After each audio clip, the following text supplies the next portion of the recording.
The dust settled around Kade Morrison's boots as he dismounted outside the small white church on the edge of Johnson City, Texas.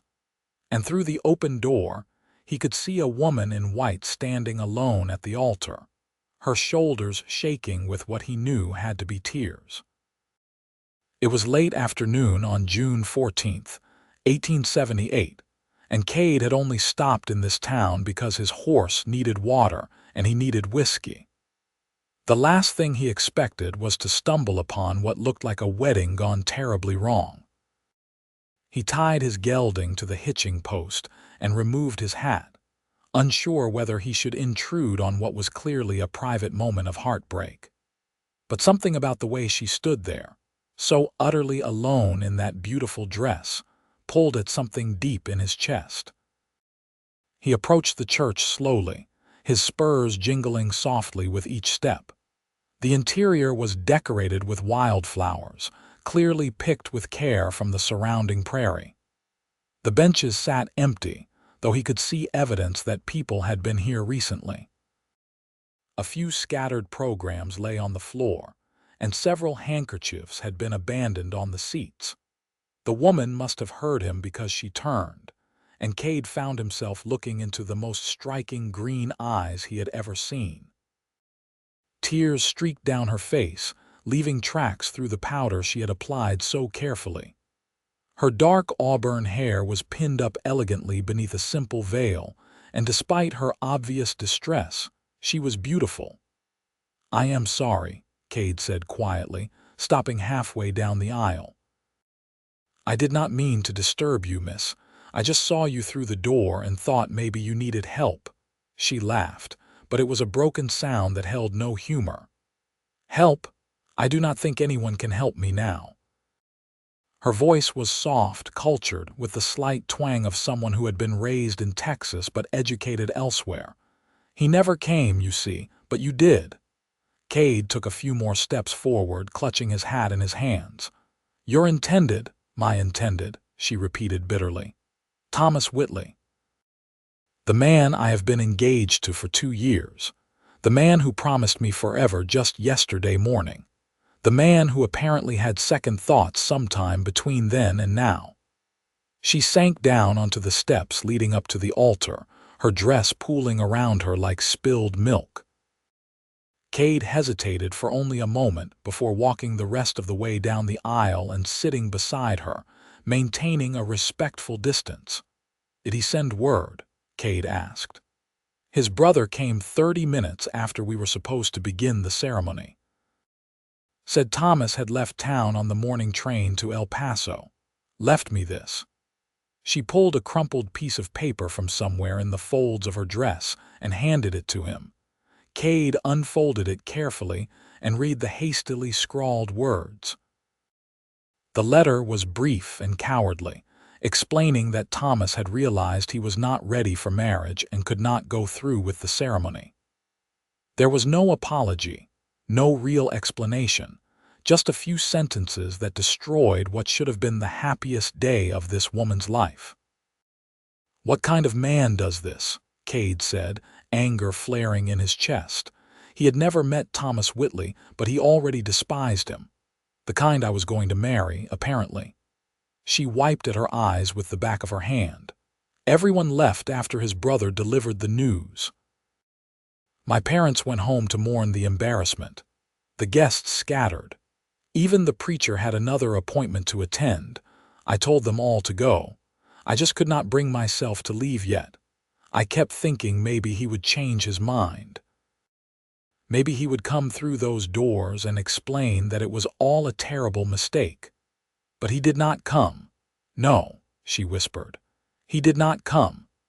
They sat in silence for a moment, the late afternoon sun streaming through the windows and casting long shadows across the empty church.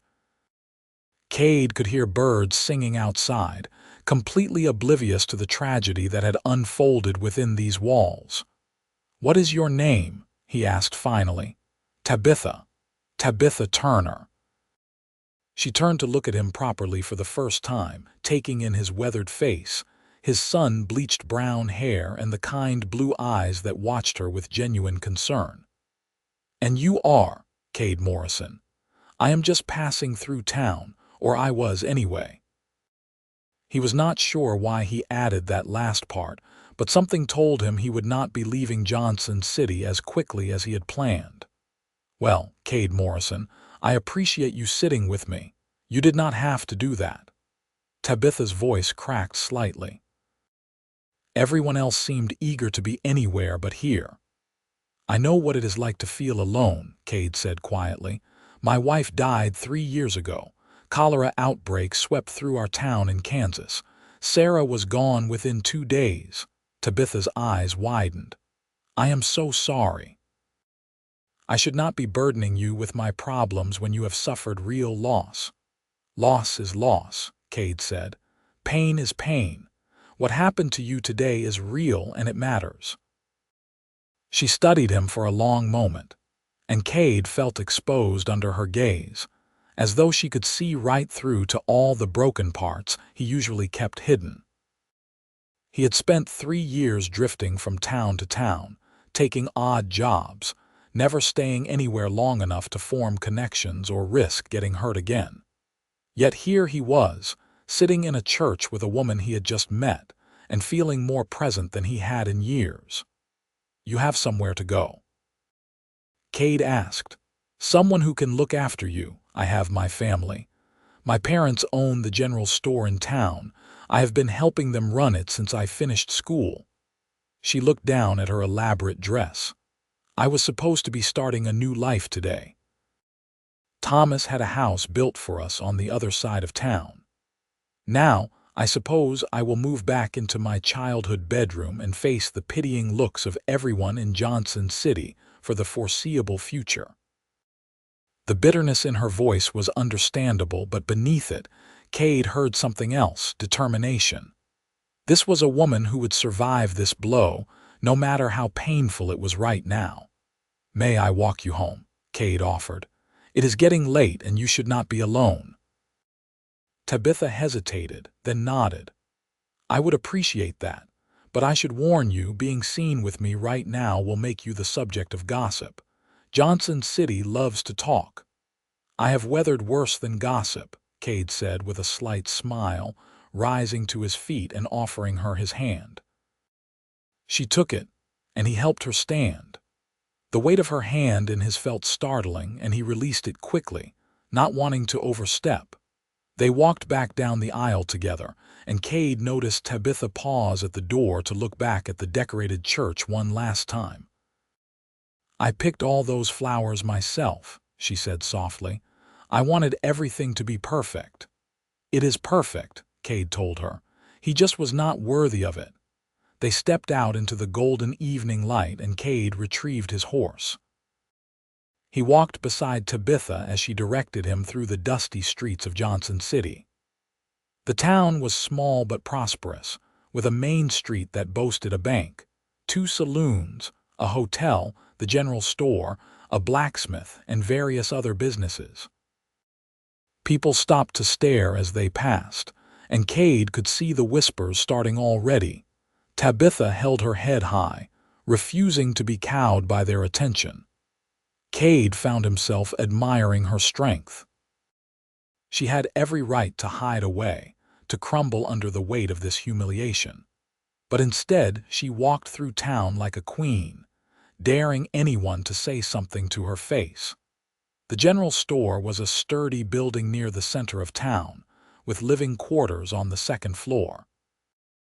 An older couple stood on the porch, the man pacing anxiously while the woman twisted a handkerchief in her hands. They both rushed forward when they saw Tabitha approaching. "Thank God," the woman said, pulling Tabitha into a fierce embrace. "We should not have left you there alone." "I have been sick with worry."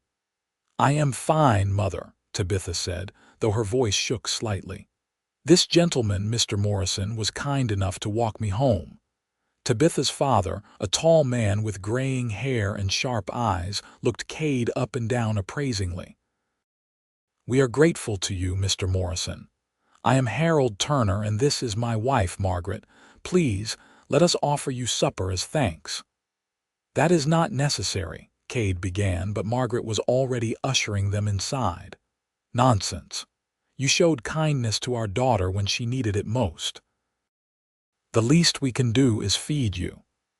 Cade found himself settled at their dinner table while Margaret busied herself in the kitchen, and Harold poured him a glass of whiskey. Tabitha had disappeared upstairs to change out of her wedding dress, and Cade tried not to think about how painful that must be for her. "I could kill that Whitley boy," Harold said darkly, downing his own whiskey in one gulp. "Damned coward, running off like that. His family has done business with us for years. I vouched for him when others said he was too ambitious, too slick. I told Tabitha he would make a good husband." "You could not have known," Cade said quietly. "That is what Margaret keeps saying, but I should have seen something. Some sign that he was the kind of man who would do this." Harold refilled both their glasses. "What brings you to Johnson City, Mr. Morrison?" "Just passing through. I have been working as a ranch hand, moving from place to place. No real destination in mind. You looking for work?" "I could use help around the store. My back is not what it used to be, and with Tabitha supposed to be moving out, we were planning to hire someone anyway." Cade considered the offer. He had not planned to stay anywhere long, but something about this town, about the people he had met today, made him pause. "Let me think on it," he said finally. Tabitha returned then, dressed in a simple blue dress with her hair unpinned and falling in soft waves around her shoulders. She looked younger this way, more vulnerable, and Cade felt that protective instinct surge again. Dinner was a quiet affair, though Margaret did her best to keep conversation flowing. She asked Cade about his travels, and he found himself sharing stories he had not told anyone in years. He told them about the ranch in Kansas where he had met Sarah, about their brief happy marriage, about the years since then spent drifting. "You must get lonely," Tabitha said softly, meeting his eyes across the table. "Yes," Cade admitted, "but lonely is safer than attached." "Is it though?" she asked. "Or is it just a different kind of pain?" He had no answer for that. After dinner, Cade thanked the Turners for their hospitality and made his way to the hotel. The room was small but clean, and he lay awake for a long time, thinking about green eyes and auburn hair, and a woman who had been strong enough to walk through town with her head held high, even as her world fell apart. The next morning, Cade found himself walking toward the general store before he had fully decided what he was doing. Harold was outside, struggling to move several heavy crates, and Cade hurried forward to help. "Careful with those," Harold grunted. "Farm equipment. The new plows everyone has been waiting for." Together they moved the crates inside, and by the time they finished, Cade was wiping sweat from his brow and Harold was looking at him with approval. "You are strong," Harold said, "and you showed up when you did not have to. The job is yours if you want it. Room and board included. We have a spare room upstairs." Cade thought about riding out of Johnson City, about the next town and the one after that, about the endless string of places where he knew no one and nothing mattered. Then he thought about Tabitha's eyes and the way she had said, "He never came, but you did," and how sometimes life put you in a place at exactly the right moment for a reason you could not yet understand. "I will take it," he said. Harold broke into a wide smile and shook his hand firmly. "Welcome to Johnson City, Mr. Morrison. Let me show you around." The general store was well stocked and organized, carrying everything from dry goods and canned foods to fabric, tools, and basic medicines. Harold explained the pricing system, showed him where everything was kept, and introduced him to the regular customers who came through that morning. Tabitha worked behind the counter, helping customers with a professional efficiency that belied whatever she must be feeling inside. She was polite to everyone, even those who offered awkward condolences about her failed wedding. Only once did Kade see her composure slip, when an older woman made a comment about how Thomas Whitley always did have a wandering eye, and suggested Tabitha was lucky to find out now rather than later. After the woman left, Tabitha gripped the edge of the counter so tightly her knuckles turned white. Kade moved closer, pretending to organize some nearby merchandise. "You are allowed to be angry," he said quietly. "If I start being angry, I might never stop," she replied, her voice barely audible. "Sometimes that is what you need, to be angry, to let it out."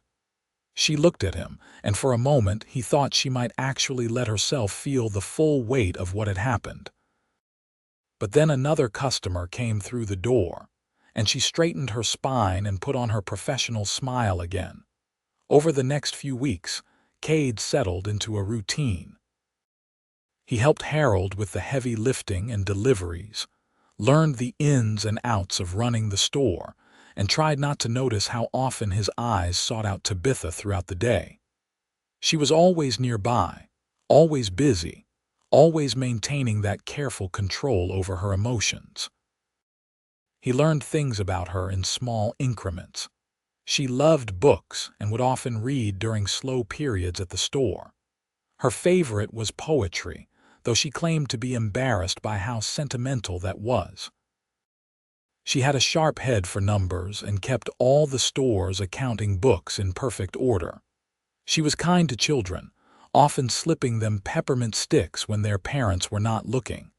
And she was lonely, though she tried hard to hide it. The gossip about the failed wedding eventually died down, replaced by new scandals and dramas. But Kade noticed how Tabitha never quite relaxed, how she carried the weight of that rejection with her everywhere. He wanted to help her, to ease that burden somehow, but he did not know how without overstepping the boundaries of their working relationship. One evening, about a month after Kade had arrived in Johnson City, he found Tabitha sitting on the back steps of the store, watching the sunset paint the sky in shades of orange and pink. He hesitated, then sat down beside her, careful to maintain a respectful distance. "Beautiful night," he said. "It is," she agreed. "I always loved this time of day, the way everything seems peaceful for just a little while." They sat in comfortable silence for several minutes before Tabitha spoke again. "Thank you for staying. I know Father offered you the job, but you could have said no. You did not owe us anything." "Maybe I needed to stay," Kade said. "Maybe I was tired of running." She turned to look at him, and in the fading light her eyes seemed even more vibrant. "Were you running, or just lost? Maybe both." He picked at a loose thread on his shirt. "After Sarah died, I could not stay in our town. Everything reminded me of her, so I left, thinking I would find somewhere new to settle, but everywhere I went felt wrong, like I did not belong there either. I just kept moving, figuring maybe eventually I would stumble onto the right place." "And have you stumbled onto the right place?" Kade met her gaze. "I think maybe I have." Something shifted between them in that moment, an acknowledgement of a connection that went beyond employer and employee, beyond two broken people who had happened to meet at the right time. Tabitha's breath caught, and Kade could see the fear in her eyes, the worry that letting herself feel anything for anyone was too risky after what Thomas had done to her. "I am not him," Kade said softly. "I am not Thomas Whitley." "I know," Tabitha whispered. "But that does not make this any less terrifying." "I know that too." They did not speak of it again that night, but something had been acknowledged between them, a door opened just a crack. In the days that followed, Kade caught Tabitha watching him sometimes, a thoughtful expression on her face. And he found himself looking for excuses to work near her, to hear her laugh at something a customer said, to see the way she concentrated when she was tallying numbers in the ledger. Harold and Margaret noticed, of course. They were not blind, and they watched the growing connection between their daughter and the kind cowboy who had appeared when she needed him most. One evening, after Tabitha had gone upstairs and Kade was preparing to head to his own room, Harold pulled him aside. "My daughter has been through enough," Harold said, his voice serious. "If you are just passing time, if you have any intention of moving on and breaking her heart, tell me now and I will ask you to leave." "I am not going anywhere," Kade said firmly. "Not unless she asks me to." Harold studied him for a long moment, then nodded. "Good, because she is starting to smile again, really smile, and I think that has something to do with you." Summer deepened into August, bringing with it scorching heat and afternoon thunderstorms that rolled across the prairie like dark ships. The store stayed busy with farmers coming to town for supplies, cowboys passing through on cattle drives, and the steady stream of locals who needed everything from flour to new boots. Kade and Tabitha fell into an easy partnership, able to anticipate each other's needs and work together seamlessly. He admired how she handled difficult customers, how she could diffuse tense situations with a calm word and a fair solution. She seemed to appreciate his quiet strength, the way he was always there to help without making her feel incapable. One particularly hot afternoon, when the store was empty and Harold was napping upstairs, Tabitha suggested they take advantage of the lull to inventory the back storeroom. It was cooler there, away from the afternoon sun, and they worked side by side, counting supplies and updating the ledger. "Can I ask you something?" Tabitha said, her voice hesitant. "Of course. You ever stop missing her? Your wife?" Kade set down the box he was holding and considered the question carefully. "I do not think I will ever stop missing Sarah exactly, but the missing has changed. At first, it was this raw, painful thing that colored everything. I could not think about anything else. But over time, it became softer. Less about the pain of losing her and more about gratitude for the time we had. She would hate knowing I spent 3 years just drifting, not really living. What would she want you to do instead? Love again if I found someone worth loving. Be happy." He looked at Tabitha directly. "She would want me to take chances on good things, even if they scare me." Tabitha's cheeks flushed pink and she looked back down at the ledger. "That is very wise of her. She was wise and kind, and she had a terrible sense of humor." He smiled at the memory. "She would have liked you, I think. I wish I could have known her." "I wish that too." They continued working, but the air between them felt charged with unspoken things. Finally, Tabitha set down her pencil and turned to face him fully. "I am frightened," she admitted, "of what I am starting to feel, of getting hurt again, of everyone in town saying I am foolish for trusting another man after what Thomas did, but I am also tired of being afraid. Tired of letting what he did control my life." Kade moved closer, close enough that he could see the flecks of gold in her green eyes. "What do you want, Tabitha?" "I want to be brave enough to try again. I want to believe that not everyone will leave. I want—" She trailed off, biting her lip. "What?" he prompted gently. "I want you to kiss me," she said in a rush.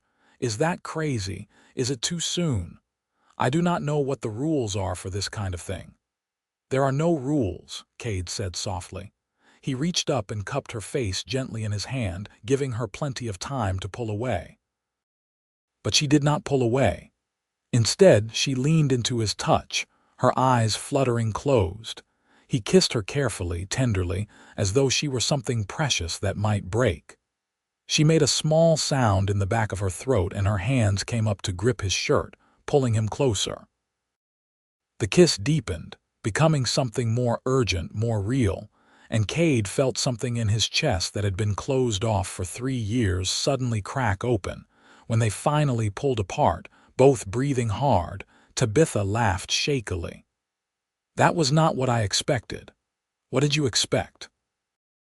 "I do not know, but that was better, so much better."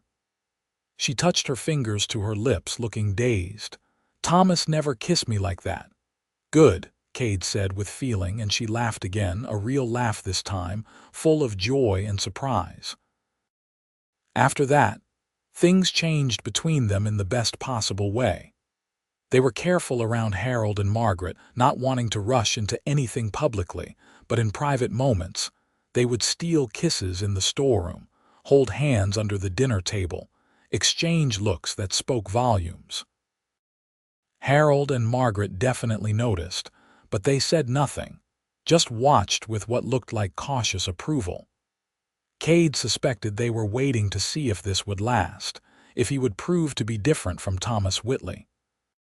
One evening in early September, Kade asked Tabitha if she would take a walk with him after supper. They strolled through town as the sun set, eventually making their way to the little church where they had first met. It looked different now, no longer decorated for a wedding, just a simple white building against the darkening sky. "You think about that day?" Kade asked. "The day we met."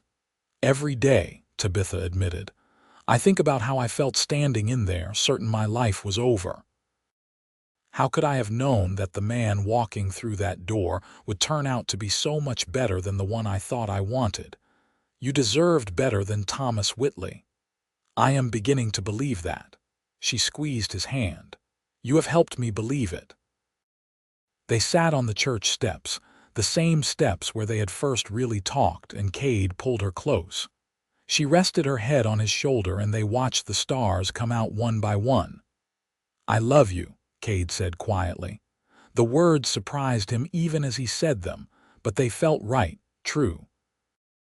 "I know it has not been long, and I know you might not be ready to hear this, but I need you to know. I love you, Tabitha Turner." She was quiet for a long moment, and Kade felt fear clench in his chest. Maybe it was too soon. Maybe he had pushed too hard, moved too fast. Then she lifted her head and kissed him soundly. "I love you too, Kade Morrison. I think I have loved you since that first day when you sat with me in my worst moment and made me feel less alone." They kissed again under the stars, and Kade thought about how life could surprise you, how the worst day of someone's life could lead to something beautiful, how being in the right place at the right time could change everything. Over the next few months, their relationship deepened and grew.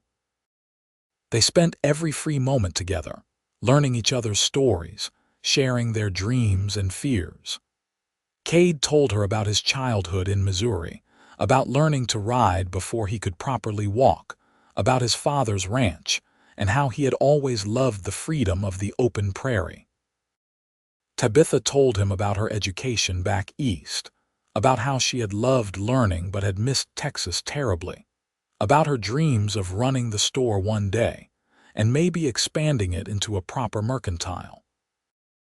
They talked about Sarah, and Kade appreciated how Tabitha never seemed threatened by his first wife's memory. She asked questions about her, seemed genuinely interested in understanding the woman Kade had loved. It made him love Tabitha even more, this generosity of spirit, this ability to make room in their relationship for his past. They talked about Thomas too, though those conversations were harder for Tabitha. Slowly, haltingly, she told Kade about her engagement, about the warning signs she had ignored because she thought she was supposed to want marriage, supposed to want the life Thomas offered. She had never truly loved him, she realized now. She had loved the idea of him, of being married and settled, but the real man had never made her feel the way Kade did. Winter came to Johnson City, bringing cold winds and occasional snow. The store stayed busy with people preparing for the harsh months ahead. Kade proved invaluable, his strength and work ethic earning Harold's deep respect. More than that, his kindness to Tabitha, his obvious devotion to her, won over both her parents completely. On Christmas Eve, after the store closed and Harold and Margaret had gone upstairs, Kade asked Tabitha to stay downstairs with him for a moment. He had spent weeks planning this, trying to get it right, wanting it to be perfect. "I have something to ask you," he said, taking both her hands in his. His heart pounded so hard he was sure she must be able to hear it. Tabitha's eyes widened, and he saw hope and fear war across her face. "Kade, I know we have not been together long by conventional standards, and I know you were hurt badly by someone who did not deserve you. But I also know that every morning I wake up grateful to be in this town, in this store near you. I know that you are the strongest, kindest, most beautiful woman I have ever met. I know that I want to spend every day for the rest of my life making you happy, if you will let me." He pulled out the ring he had bought from the jeweler in town, a simple gold band with a small emerald that reminded him of her eyes. "Tabitha Turner, will you marry me?" Tears spilled down her cheeks, but she was smiling, really smiling in a way that lit up her entire face. "Yes. Yes, Kade, I will marry you. I would be honored to marry you." He slipped the ring onto her finger and she laughed through her tears, throwing her arms around his neck. They held each other tight, and Kade sent up a silent thank you to whatever force had led him to Johnson City that day back in June, to that church where a heartbroken woman had said, "He never came, but you did." They told Harold and Margaret the next morning, Christmas Day, and the older couple was overjoyed.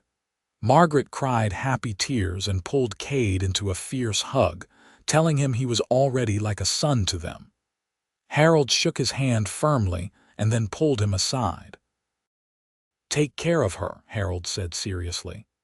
"Love her the way she deserves to be loved. That is all I ask." "I promise," Kade said, meaning it with every fiber of his being. They decided on a spring wedding, wanting time to plan something small and intimate, wanting to do it right. Tabitha had no desire for a big elaborate affair, not after what had happened last time. She wanted something simple and real, surrounded by only the people who truly mattered. The winter months passed in a blur of happiness. Kade and Tabitha spent evenings planning their future, talking about their life together. They decided they would live in the house Thomas had built, which had stood empty since the failed wedding. It felt like a kind of poetic justice, taking something that had been meant for a false relationship and filling it instead with real love. In March, Kade and Harold went to look at the house together. It was a good solid structure on a quiet street, with 2 bedrooms, a parlor, and a kitchen. It needed some work, having sat empty for 9 months, but nothing major. Thomas's father signed it over to Tabitha, Harold explained. Felt guilty about what his son had done, said she should have it free and clear. She could not bear to even look at it for the longest time, but I think now she is ready to make it her own. Make it yours together. They spent the next several weeks fixing up the house in their spare time. Kade repaired loose boards, fixed a leaky roof, and repainted the walls. Tabitha sewed new curtains and made the place feel like a home.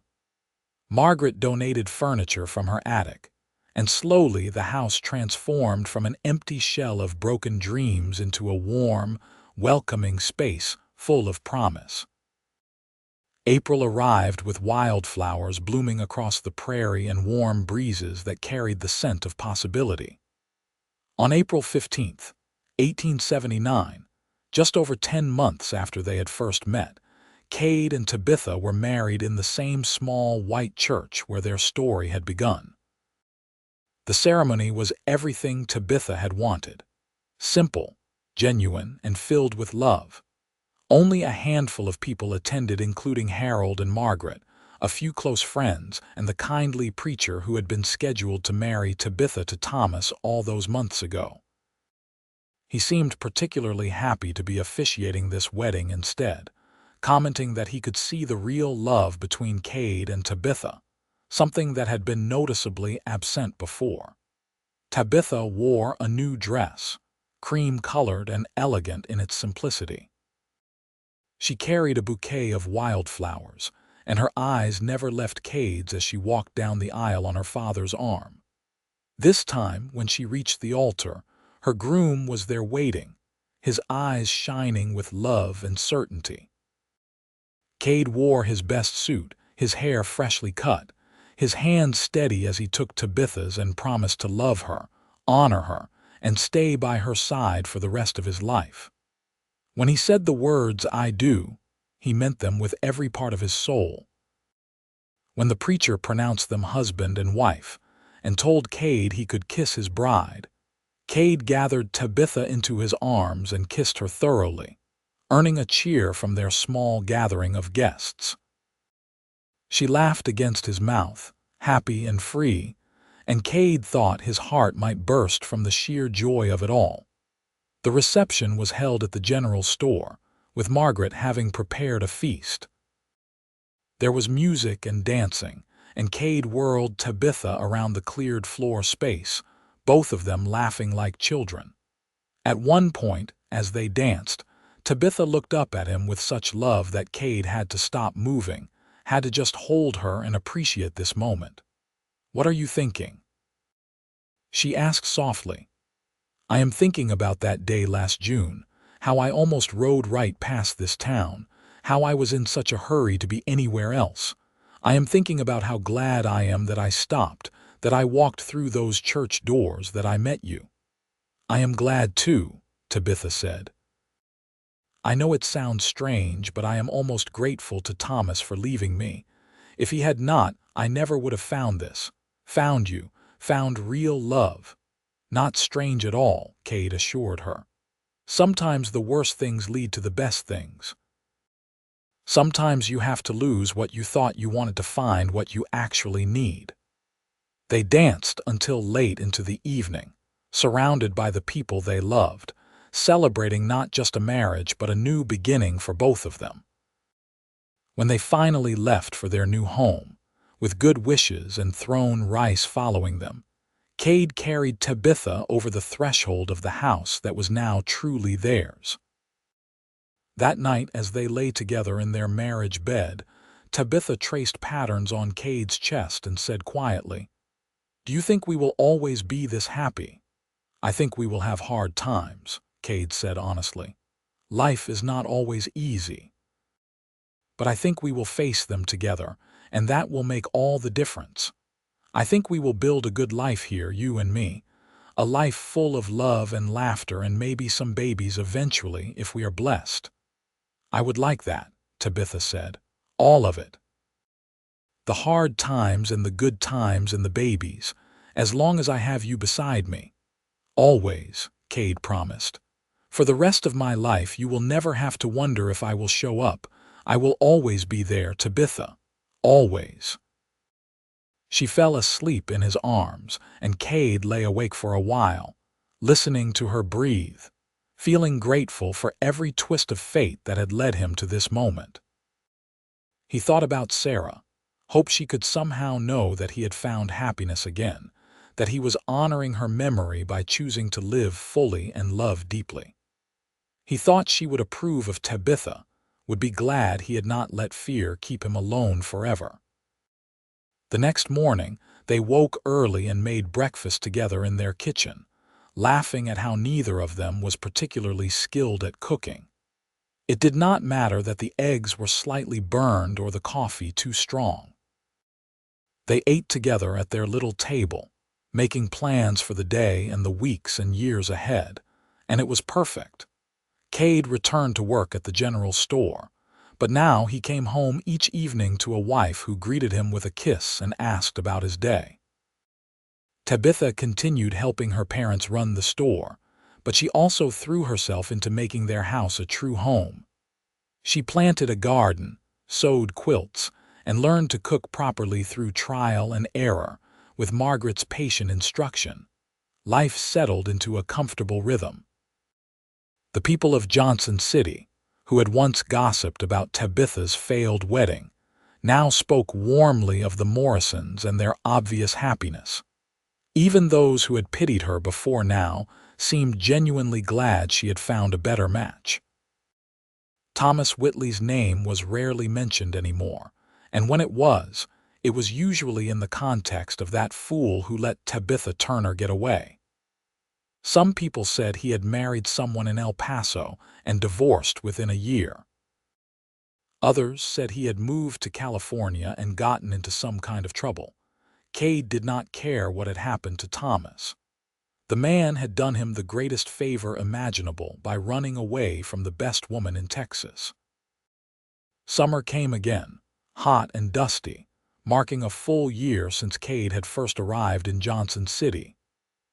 One evening, as they sat on their front porch watching the sunset, Tabitha took Kade's hand and placed it on her belly. "There is going to be a baby," she said softly, her eyes bright with joy and just a touch of nervousness.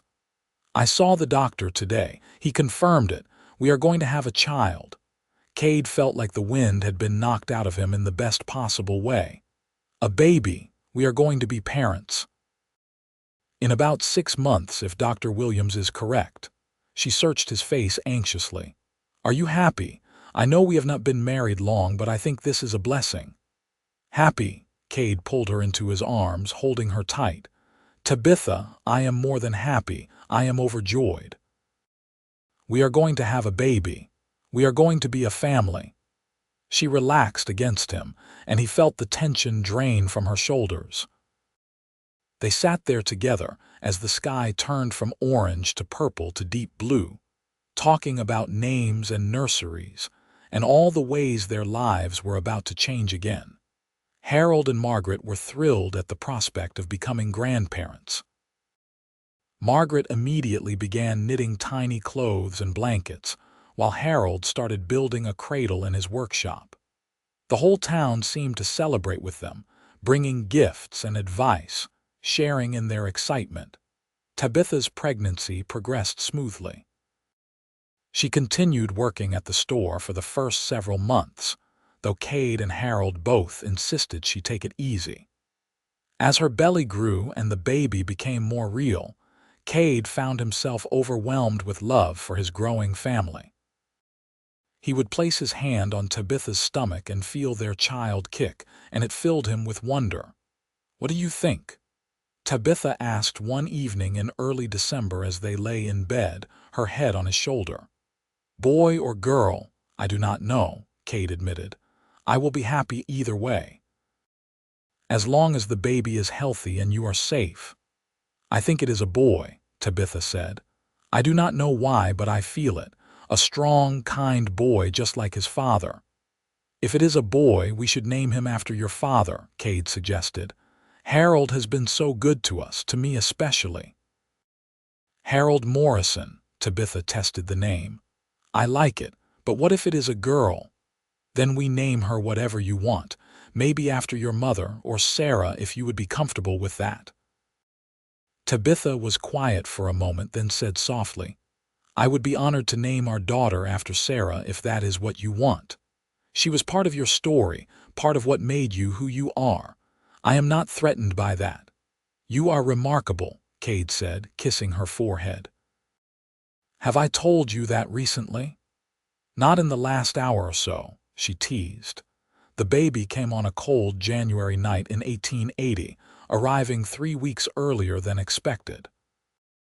Tabitha's labor was long and difficult, and Kade paced the floor downstairs while Margaret and the midwife attended to his wife upstairs. He could hear her crying out in pain, and it took everything in him not to burst through the door. Harold sat with him, offering quiet support and stories about how Margaret's labor with Tabitha had been just as difficult but worth every moment. Finally, as dawn was breaking, Kade heard a new sound, the thin, reedy cry of a newborn baby. His heart stopped, then started again at double speed. Minutes later, Margaret came down the stairs, her face tired but wreathed in smiles. "You have a son," she said. "A healthy baby boy, and Tabitha is asking for you." Kade took the stairs 2 at a time and burst into the bedroom. Tabitha lay against the pillows, exhausted and pale but smiling. In her arms was a tiny bundle wrapped in one of Margaret's hand-knitted blankets. She looked up as Kade entered, and her smile widened. "Come meet your son," she said softly. Kade approached carefully, almost afraid to breathe. He sat on the edge of the bed and looked down at the tiny face peeking out from the blanket. The baby had a shock of dark hair and the most perfect little features Kade had ever seen. As he watched, the baby yawned and opened his eyes briefly, revealing blue eyes that might darken with time or might stay the same shade as his father's. "He is perfect," Kade whispered. "You are amazing. You did such a good job." "Would you like to hold him?" Tabitha asked. With shaking hands, Kade accepted the precious bundle. The baby weighed almost nothing, and yet holding him felt like holding the entire world. This was his son. His and Tabitha's child, a new life they had created together out of love and hope. "Hello, Harold," Kade said softly to the baby. "Welcome to the family. We have been waiting for you." Little Harold made a small sound, and Kade felt tears running down his face. He had not known his heart could hold this much love, this much joy. He looked at Tabitha, at the woman who had given him this gift, and saw that she was crying too. "I love you," he told her. "More than words can say. Thank you for this, for him, for everything." "I love you too," she replied. "Thank you for showing up that day, for being the man I needed, for giving me this beautiful life." They sat together, their new little family, and watched the sun rise on this new chapter of their story. The early months of parenthood were exhausting but wonderful. Baby Harold was a good baby, though he woke often to nurse and seemed to prefer being held constantly. Kade and Tabitha took turns walking the floor with him at night, both of them bleary-eyed but happy. Margaret and Harold Sr. were devoted grandparents, always ready to take the baby so Kade and Tabitha could rest or spend time together. The store continued to thrive, with Kade now managing most of the day-to-day operations so Harold could begin to semi-retire. Tabitha stayed home with the baby for now, but she kept her hand in the business, doing the books from home and offering advice when needed. Little Harold grew quickly, hitting each milestone right on schedule. He smiled at 6 weeks, laughed at 3 months, and was trying to sit up by 6 months. He had Tabitha's green eyes, which had darkened from the baby blue Kade had first seen, and he had Kade's easy temperament. He was a happy child, quick to smile and rarely fussy. On their second wedding anniversary, Kade and Tabitha took little Harold, now 3 months old, to the church where their story had begun. They stood outside, looking at the small white building, and Kade pulled his wife and son close. "2 years ago, I walked through those doors and found you standing at the altar," Kade said, "and my whole life changed." "Mine too," Tabitha said. "I thought my life was ending that day. I had no idea it was actually beginning." They walked inside, and Kade was struck by how different everything felt. The last time they had been here together, it had been for their wedding, full of joy and promise. But before that, it had been a place of heartbreak for Tabitha. Now, as they stood there with their son, it felt like the story had come full circle. "Thank you," Tabitha said suddenly. "For what? For choosing me, for loving me, for being nothing like Thomas Whitley," she smiled. "For being exactly who you are. You chose me too," Kade pointed out. "You could have said no when I asked you to marry me. You could have decided it was too soon, too risky." "No," Tabitha said firmly. "I could not have said no, not to you, not to this life we have built together. You are the best decision I ever made." Little Harold chose that moment to wake up and start fussing, and they both laughed at his perfect timing. They left the church and walked back to their house, stopping to visit the general store along the way so the proud grandparents could coo over the baby. Life continued its pleasant pattern. The seasons turned, and little Harold grew into a toddler, then a young boy. He was curious and adventurous, always getting into something, and he had his mother's intelligence and his father's kind heart. When he was 2, Tabitha became pregnant again, and this time they welcomed a daughter. They named her Sarah Margaret, honoring both Cade's first wife and Tabitha's mother. She had auburn hair like her mother and was every bit as strong-willed. By the time Cade and Tabitha celebrated their 5th anniversary, they had 3 children. A third baby, another boy they named Samuel, had joined the family when Sarah was just 18 months old. Their house was full of noise and laughter and the beautiful chaos of family life. The general store had expanded into a full mercantile, with Cade and Tabitha having purchased the building next door and knocked through the wall to create a much larger space. Harold Sr. had fully retired, spending his days fishing and spoiling his grandchildren, while Margaret helped with the children and continued to be the heart of the family. Johnson City had grown too, with new families arriving and new businesses opening. It was no longer the dusty little town Cade had first ridden into, but a thriving community. And at the center of it, the Morrison family was known for their kindness, their hard work, and their enduring love for each other. One evening, after the children were finally asleep and the house was quiet, Cade and Tabitha sat on their front porch as they so often did. Tabitha was mending one of Harold's torn shirts while Cade whittled a toy horse for Samuel. The familiar rhythm of their evening routine was comforting, and Cade felt a deep contentment settle over him. "You ever think about how different things could have been?" Tabitha asked suddenly. "If Thomas had actually shown up that day, if you had ridden past Johnson City instead of stopping." "Sometimes," Cade admitted, "but not with regret, more with gratitude that things worked out the way they did. We were both brought low, you and I. We both lost something we thought we wanted, and in that loss we found each other." "I do not think I ever really loved Thomas," Tabitha said thoughtfully. "I thought I did, but now, knowing what real love feels like, I can see how shallow that was. I loved the idea of being married, of having a settled life, but I did not love him the way I love you. I did not feel for him what I feel for you. And I loved Sarah, really loved her," Cade said. "But that does not diminish what we have. You are not a replacement for her. You are something entirely new and entirely your own. You are the love that brought me back to life." Tabitha set down her mending and moved to sit beside him, leaning her head on his shoulder.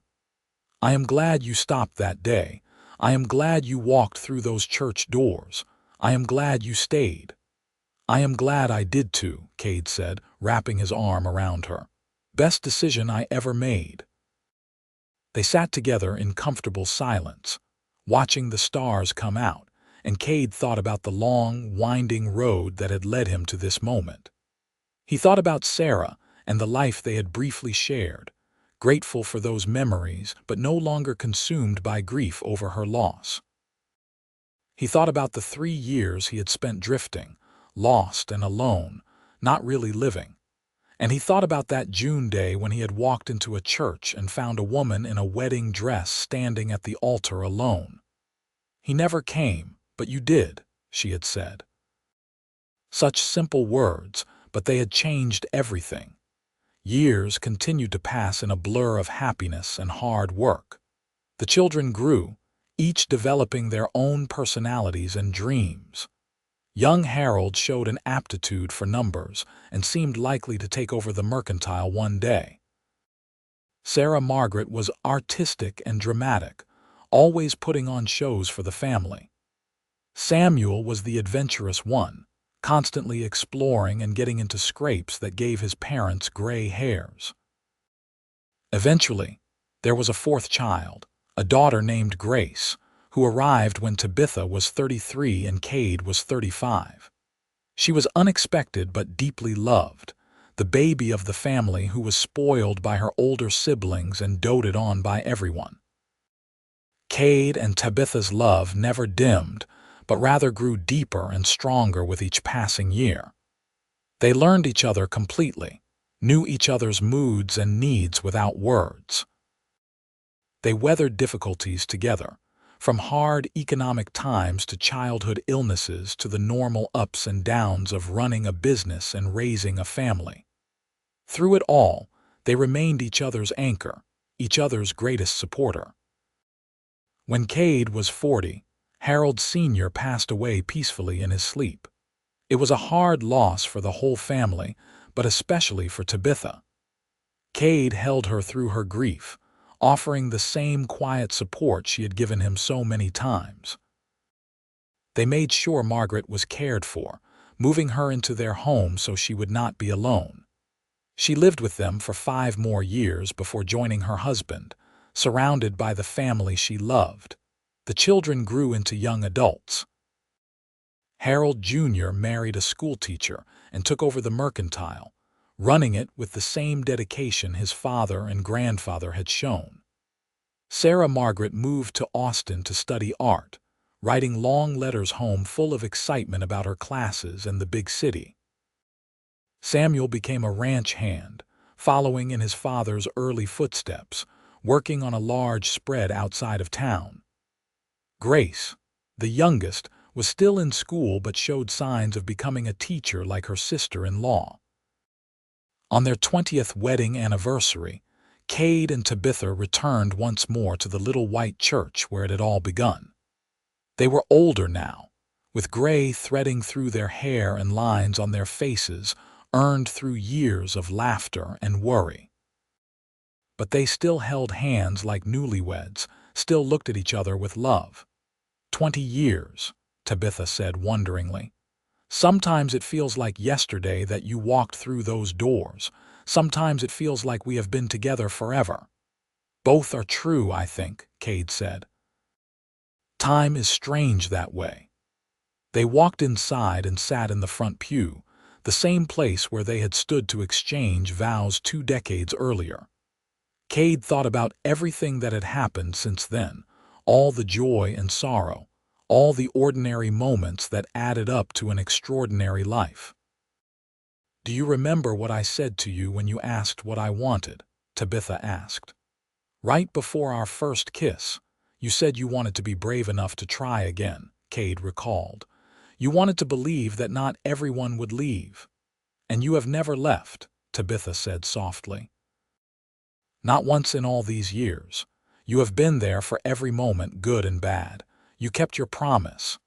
"It was an easy promise to keep," Kade told her. "Being with you has never felt like an obligation or a duty. It has been the greatest privilege of my life. I love you, Kade Morrison. I have loved you since that first day when you sat with me in my darkest hour. I will love you until my last breath. And I love you, Tabitha Morrison. You brought me back to life. You gave me a reason to stay, to put down roots, to be happy. Everything good in my life came from meeting you." They kissed there in the empty church, a kiss that held 20 years of love and commitment and choosing each other every single day. When they finally pulled apart, both were crying, but they were happy tears. As they left the church and walked back through town, now familiar and beloved, Kade thought about Thomas Whitley one last time. He had heard through the grapevine that Thomas had died a few years back, alone and unmissed, having burned through several marriages and squandered every opportunity he had been given. It should have made Kade feel vindicated, but instead he just felt sad for the man who had been too foolish to appreciate what he had. But Thomas's loss had been Kade's gain, and he could not regret that. Could not regret the life he and Tabitha had built together, the family they had created, the love they had nurtured. More years passed. Kade and Tabitha became grandparents, delighting in their grandchildren with all the enthusiasm of people who had earned the right to spoil the little ones rotten. They watched their children build their own lives and families, feeling proud of the people they had become. The mercantile continued to thrive under Harold Jr.'s management, expanding even further and becoming one of the most successful businesses in the region. Kade officially retired when he was 55, handing over full control to his son, but still stopping by most days to help out and chat with customers who had become friends over the decades. Tabitha published a book of poetry when she was 60, fulfilling a lifelong dream she had once been too embarrassed to pursue. It was a slim volume, privately printed, but it sold well locally and made her happy. Kade was endlessly proud of her, reading her words over and over, finding new meaning in them each time. They grew old together, their love never fading but instead transforming into something even more precious. They had lived through so much together, seen so many changes, weathered so many storms. They knew each other's bodies and minds and souls completely. They could sit in comfortable silence for hours, needing no words. They could still make each other laugh with an inside joke from decades ago. They still held hands whenever they walked together. On a warm spring evening just after their 40th wedding anniversary, they sat on their front porch one more time. They were old now, both past 70, their bodies worn but their spirits still strong. Surrounded by the sounds of their grandchildren playing in the yard, they watched the sunset paint the Texas sky in brilliant colors. "You remember what I told you that first night on the steps of the church?" Kade asked. "About how I had been running, looking for a place to belong." "I remember," Tabitha said. "You said you thought maybe you had stumbled onto the right place." "I was right," Kade said simply. "This was exactly where I was supposed to be, with you, building this life. This was always my home. I just had to find my way here." "And I thought my life was over that day," Tabitha said. "I thought being left at the altar was the worst thing that could happen to me, but it was really the best thing, because it meant I was free when you walked through that door. It meant I could choose you instead of settling for someone who did not truly love me." "He never came," Kade said softly, echoing her words from that first day. "But I did. And you have been coming back every day since," Tabitha said, squeezing his hand. "You have shown up for me, for our children, for this life we built together. That is what real love is, Kade. It is not grand gestures or pretty promises. It is showing up every single day and choosing each other over and over again." "I would choose you every time," Kade said. "In every life, in every world, I would choose you." As the sun set on that perfect evening, surrounded by the evidence of their beautiful life together, Kade and Tabitha Morrison held hands and watched the sky turn from gold to pink to purple. They had found each other in the worst possible moment and transformed it into the best possible life. They had loved deeply and completely, had built something real and lasting, had created a family and a legacy that would continue long after they were gone. And it had all started with a cowboy who walked through church doors and found a bride waiting at the altar alone, abandoned by a man who was not worthy of her. Kade Morrison had been that cowboy, and Tabitha Turner had been that bride, and together they had written a love story for the ages. A story of second chances and real love, of showing up when it mattered most, of choosing each other every single day years later, when they had both passed into memory. Their grandchildren and great-grandchildren would tell the story of how Kade and Tabitha met. They would talk about the failed wedding and the cowboy who had found her, about the love that had bloomed from heartbreak, about two broken people who had healed each other and built something beautiful together. And at the center of every telling was always that moment in the church, that first meeting and those words that had started it all. "He never came, but you did." It was a story about faith and timing, about being in the right place at exactly the right moment, about having the courage to try again even when you had been hurt. It was a reminder that sometimes the worst days of our lives are actually doorways to the best days, that endings can be beginnings, that love can find us even when we have stopped looking for it. The little white church in Johnson City, Texas, still stood decades after that fateful June day in 1878, a monument to all the beginnings and endings it had witnessed. And though Kade and Tabitha Morrison had long since gone to their eternal rest, lying side by side in the town cemetery, their love story lived on. It lived on in their descendants, in the mercantile that still bore the family name, in the stories told and retold around dinner tables and at family gatherings, because some love stories are not just about two people finding each other. They are about legacy and family, about creating something that lasts beyond a single lifetime. They are about the ripples that spread out from one moment of kindness, one decision to stay instead of leave, one choice to be brave enough to love again. Kade Morrison had walked through those church doors expecting nothing more than to help a stranger in distress. Instead, he had found his future, his purpose, his home. Tabitha Turner had stood at that altar thinking her life was over. Instead, it had truly been beginning. And together, they had proved that the best love stories are not the ones that go according to plan, but the ones that surprise us, challenge us, and ultimately transform us into better versions of ourselves. Their story ended as all stories must, with death and memory, with love continuing in the hearts of those who came after.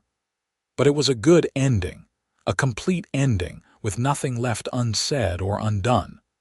They had lived fully and loved deeply. They had raised their children and loved their grandchildren. They had built a business and a community. They had grown old together, hand in hand, heart to heart. And it had all started because a cowboy stopped when he could have ridden on, because he walked through a door when he could have looked away, because he sat beside a heartbroken woman and offered comfort when he could have stayed silent. It started because Tabitha had the courage to trust again, to love again, to believe that not every man would leave her standing alone. In the end, that is what all great love stories are about: courage and timing and choice. Kade chose to stop. Tabitha chose to trust. Together they chose love, every day for 40 years, until death finally parted them. And even then, their love lived on in everything they had built together, in every life they had touched, in every heart they had changed. The sun set on Johnson City countless times after Kade and Tabitha were gone, painting the Texas sky in the same brilliant colors they had loved so much. The town continued to grow and change, but some things remained constant. Love still brought people together. Families still gathered in that little white church. And sometimes, on quiet evenings, people swore they could still feel the presence of that enduring love, as though some part of Kade and Tabitha lingered in the place where their story had begun. Because true love, real love, the kind of love that shows up and stays and chooses you every single day, that kind of love never truly dies. It transforms, it spreads, it continues in ways we cannot always see or measure. It becomes part of the fabric of a place, woven into the history and the heartbeat of a community. And so the story ends where it began, in that small white church in Johnson City, Texas, where a cowboy once found a bride waiting at an altar alone, where she said 5 words that changed both their lives forever. He never came, but you did. Where 2 broken people found each other and discovered that sometimes the most beautiful beginnings come from the most painful endings. Where love proved itself to be stronger than heartbreak, more enduring than disappointment, and capable of transforming everything it touched. It was a story worth telling, worth remembering, worth passing down through generations. A reminder that we never know when our lives might change, when a stranger might become the most important person in our world, when walking through a door might lead us to exactly where we are supposed to be. A testament to the power of showing up, of being present, of offering kindness to those who need it most, and above all, It was a love story. Not the fairy tale kind with princes and castles, but the real kind with work and compromise and choosing each other through good times and bad. The kind of love that builds legacies and creates families and leaves the world better than it found it. The kind of love that makes life worth living, that gives meaning to our days, that reminds us why we are here. Kade Morrison and Tabitha Turner Morrison lived that kind of love. They embodied it, nurtured it, and shared it with everyone around them. And though their story has ended, though they have gone to their eternal rest, the love they shared continues on.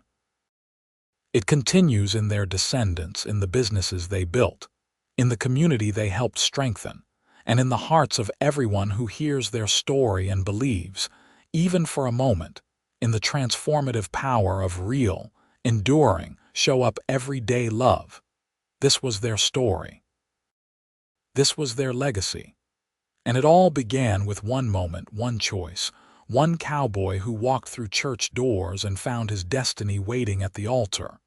He never came, but Kade did, and that made all the difference.